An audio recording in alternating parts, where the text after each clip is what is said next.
He walked in quietly, a girl with shadows in her eyes and fire in her bones. But when she walked out, the world had changed forever. How did it all happen? The Manhattan Elite Boxing Club didn't welcome strangers. It smelled of sweat, money, and entitlement. The kind of place where ambition wore gold chains and gloves stitched with custom leather. And on that cold Tuesday afternoon, everything paused a moment. A dark-skinned girl with frayed sneakers and a second-hand duffel bag stepped through the doors. Victoria Cole, the undefeated queen of women's boxing and social media icon, narrowed her eyes at the newcomer. At 26, she had built an empire on knockouts and call-outs. With 2 million followers hanging on her every flex, her last post had read, "Born superior. The rest, pretending to keep up." Her voice sliced through the gym. "Well, look what wandered in. Did you take a wrong turn on your way to the community center?" Laughter bounced off the punching bags. But Kesha Moore didn't flinch. She glanced down at her cracked phone. "I'm here for the youth scholarship program," she said softly. The laughter stopped. Victoria smirked. "Sweetheart, this ain't charity. We train champions here, not hopefuls with dreams and no pedigree." What nobody in that gym knew was how far Kesha had come just to stand there. She arrived from Kingston 6 months earlier, sleeping on a mattress in a Bronx apartment she shared with 3 others, cleaning offices 16 hours a day. Every dime her family scraped together went into giving her this one shot. Tom Delgado, the gym's grizzled owner and retired trainer, stepped out his office, flipping through a clipboard. "She's on the list," he said.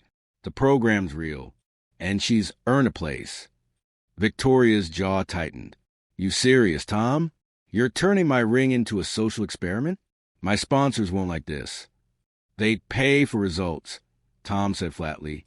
"Not your approval." Victoria wasn't done. She walked straight up to Kesha, her grin all venom.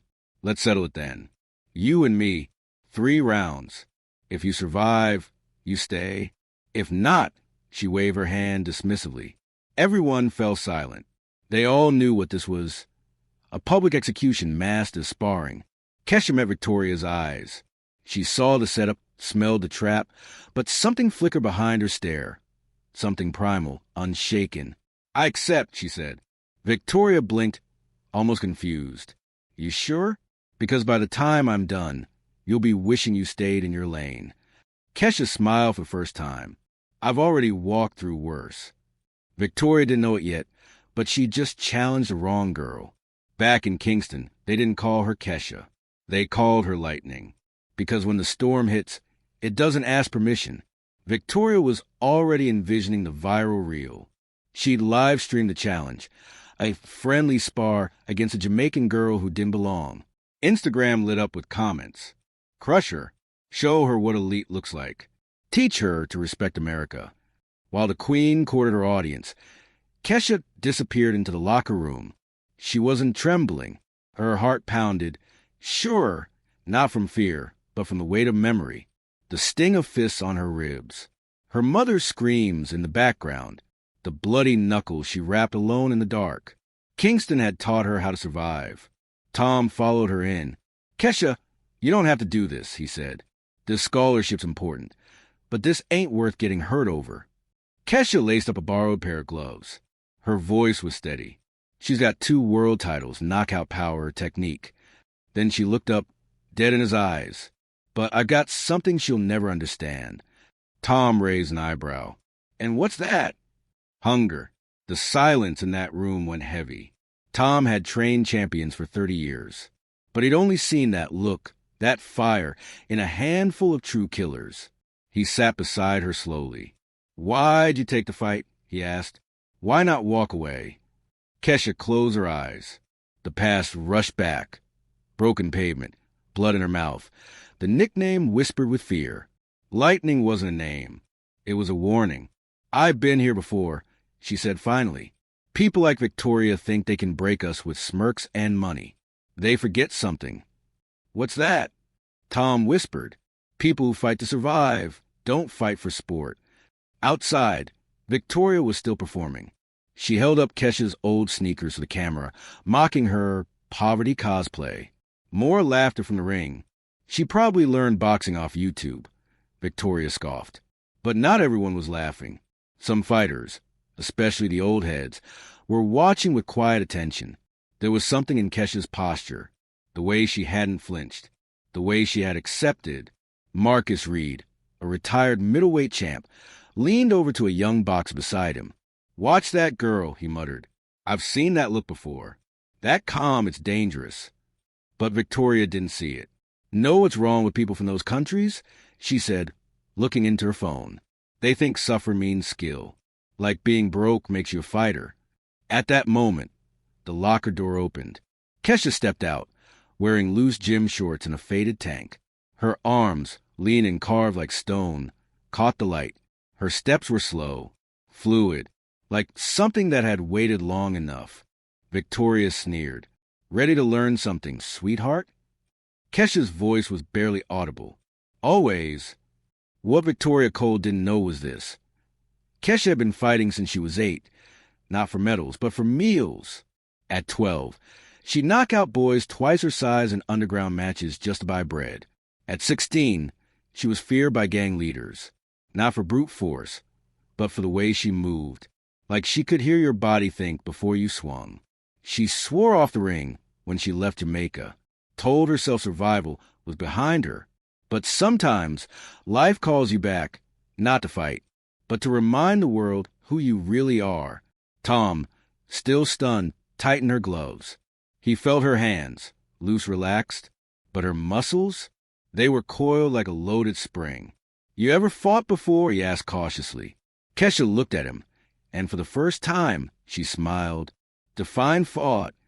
Tom didn't press further, because deep inside he already knew. The gym was electric now. Phones were out.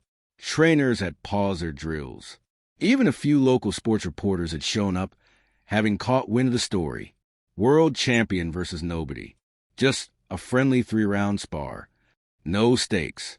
No live stream. No press. But everyone knew this wasn't sparring. This was spectacle. Blood bait for clicks. Tom tried to keep it grounded. 3 rounds, 16-ounce gloves. No knockouts, he called out, trying to mask attention. Victoria laughed. "Relax, coach. This won't even go 1 round." She turned back to her camera, already narrating the humiliation. "Hey, guys, get ready. This nobody thinks she belongs in my ring. Let's remind her who built this kingdom." Kesha stayed silent. No warm-up. No shadowboxing. Just quiet. Breathing in, breathing out. Like someone lighting a fuse inside herself. In the crowd, Tom felt a presence beside him. A man in his 50s, scarred hands, eyes that had seen too much. "Ryo," he said softly. Tom turned. "You know her?" The man nodded. "She's my niece. I flew in from Miami the second I heard. They call her Lightning back home." Tom's breath caught. "Wait, Lightning Campbell?" The man, Winston, nodded slowly. At 12, she dropped grown men in back alley fights. At 15, even the street bosses knew not to mess with her. Tom stared at Kesha, now bouncing lightly in place. That calm, it wasn't inexperience. It was control. She left that world, Winston added, tried to live clean. But when people mistake your silence for weakness, sometimes the storm has to speak. Across the ring, Victoria laughed again. Can't believe she brought her whole village to watch this. More laughter. More phones lifted. The ref called them forward. The bell rang. Round 1 that Victoria lunged fast, throwing a flurry. Jabs, hooks, uppercuts. Her signature speed on full display. But Kesha wasn't there. Each punch sliced air. Each miss widened Victoria's scowl. "Stop running." Victoria barked, swinging harder. Kesha danced, effortless. Her feet whispered across the mat like smoke. Her head tilted just enough. Her eyes calm, cold. And then the shift. Victoria overextended. Just slightly. Karake. A sharp left snapped across her cheek, echoing off the walls. She staggered. She touched her face, stunned. That had landed. Clean. Surgical. Before she could reset, another came, then a third. And suddenly, the room changed. The laughter stopped. Victoria swung again. Wild, angry, but it was like trying to catch lightning barehanded. Kesha didn't just dodge.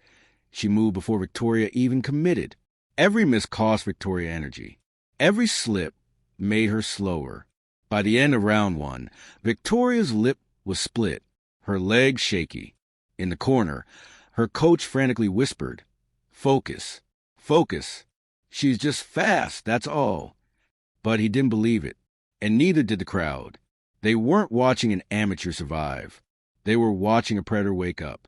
Round 2 began with desperation. Victoria, drenched in sweat and fury, charged like a bull. She wanted to end it now. Her fists blurred through the air, but Kesha, calm as ever, moved like water around them. Every failed punch chipped away at Victoria's confidence. Every silent dodge whispered a truth she refused to accept. She was losing, and not to a rival, to someone she mocked, dismissed, called a project. The gym had fallen into a strange hush. No more jokes, no more smirks, just eyes wide, watching. Victoria tried brute strength. She lunged, overcommitting. Again, Kesha struck, left jab, right cross, hook to the ribs, uppercut, 4 punches in 2 seconds. Precision, power, poetry. Victoria stumbled back like a puppet whose strings had snapped. Someone in the crowd gasped, "Who is she?" Winston whispered, "Lightning." The bell hadn't rung, but the fight was already over. Everyone knew it, except Victoria. Blood on her teeth now, shame in her eyes, panic in her breath. She swung one last time, messy and wide.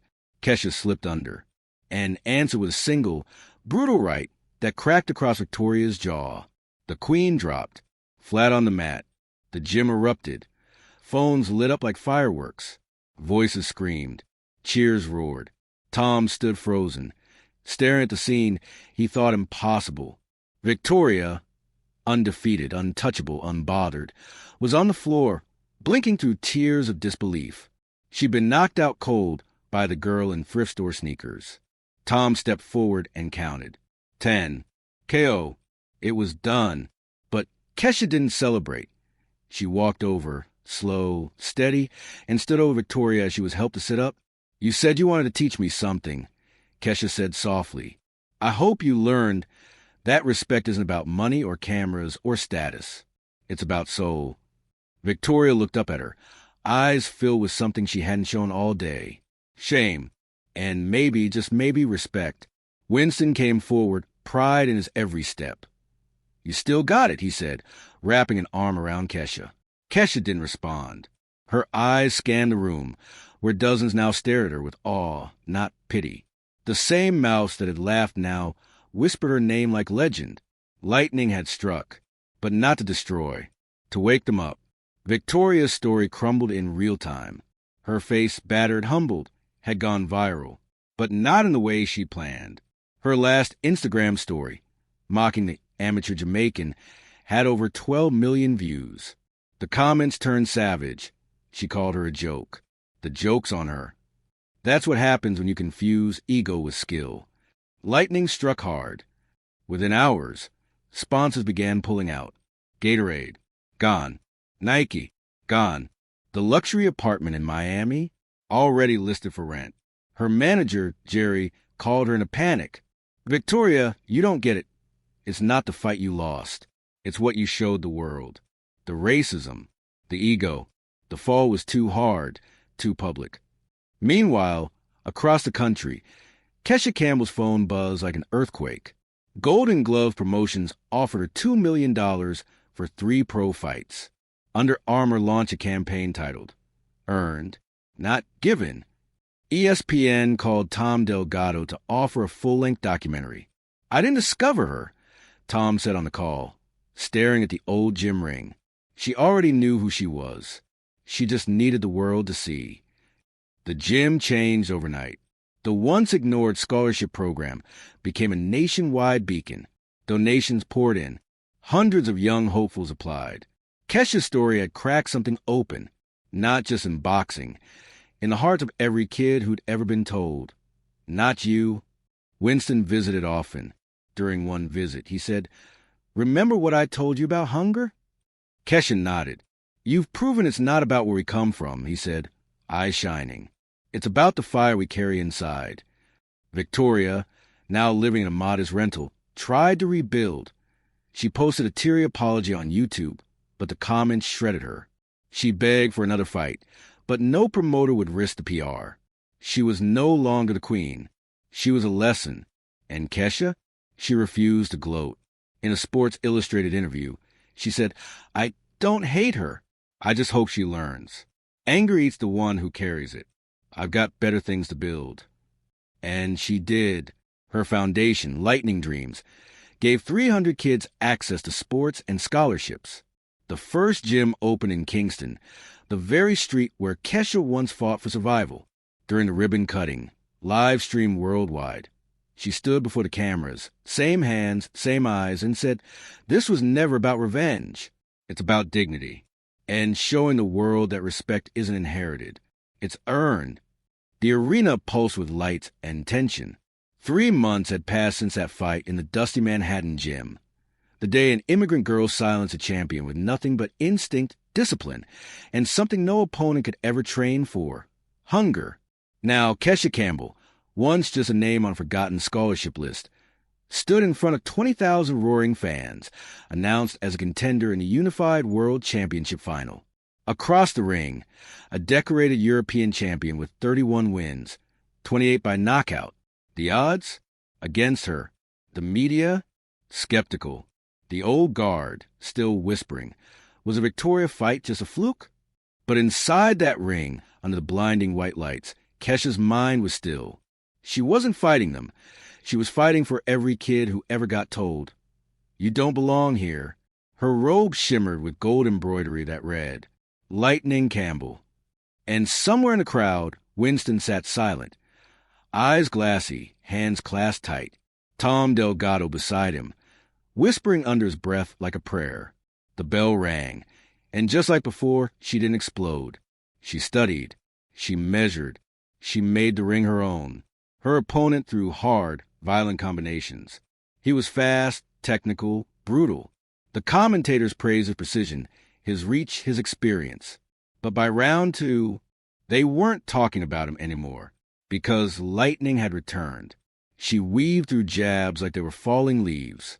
She slipped, stepped, countered, a symphony of motion, of timing, of rhythm sharpened in shadows, not stadiums. The crowd shifted from chants to awe. By round 3, the other fighter's punches grew frantic. His corner barked orders. "Control the center. Cut her off. But you can't trap a storm." And then it came, the same dance, the same silence before the strike. Her right hand flashed like a spark off steel. Crack! The blow echoed like thunder through the dome.